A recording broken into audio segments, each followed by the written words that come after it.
tell a lie once and all your truths become questionable. The cause and effects of lying yaitu penyebab dan dampak dari berbohong. Lying is the act of stating something untrue in order to deceive someone. Berbohong adalah tindakan di mana kita mengatakan sesuatu yang tidak benar untuk menipu seseorang. Nah, penyebabnya itu banyak. Contohnya seperti pertama itu untuk menghindari hukuman.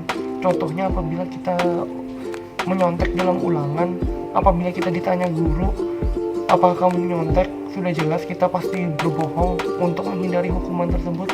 Kedua itu adalah untuk menghindari rasa malu. Contohnya apabila kita datang terlambat ke suatu acara karena kita ketiduran kesiangan, apabila kita ditanyakan kenapa kita terlambat, pasti kita memberikan alasan yang lebih halus seperti jalannya macet atau dan lain-lain.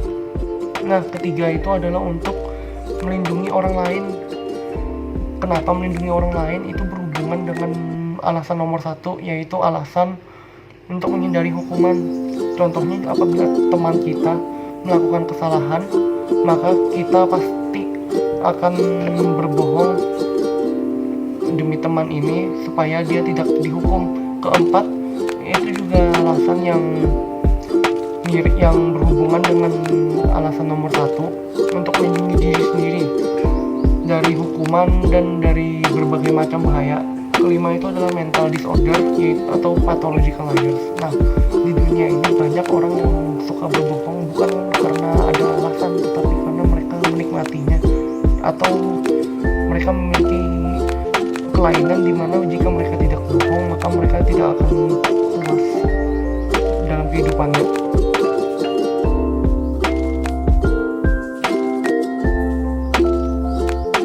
Tahukah kamu apa yang terjadi di otak kita ketika kita berbohong?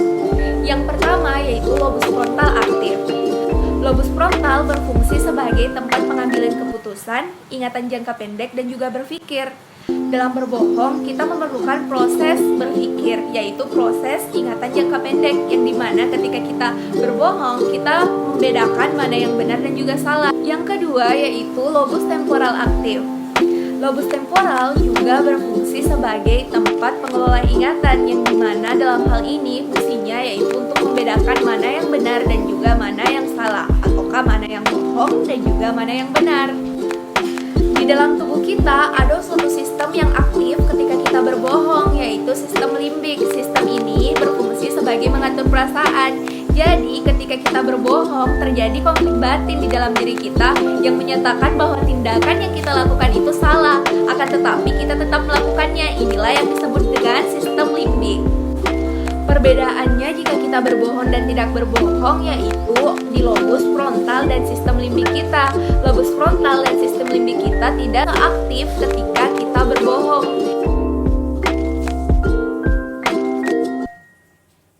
Namun yang harus kita percaya bahwa kebenaran memiliki jalannya sendiri. Ada suatu pepatah yang menyatakan bahwa sepandai-pandainya menyimpan bangkai, maka akan tercium juga baunya. Dan serapi apapun bangkai ditutupi, maka tetap saja bau busuknya akan menyebar kemana-mana. Maka jangan berbohong ya teman-teman. Itulah akibatnya anak yang suka berbohong. Teman-teman gak boleh bohong ya. Allah gak suka dengan anak yang suka bohong.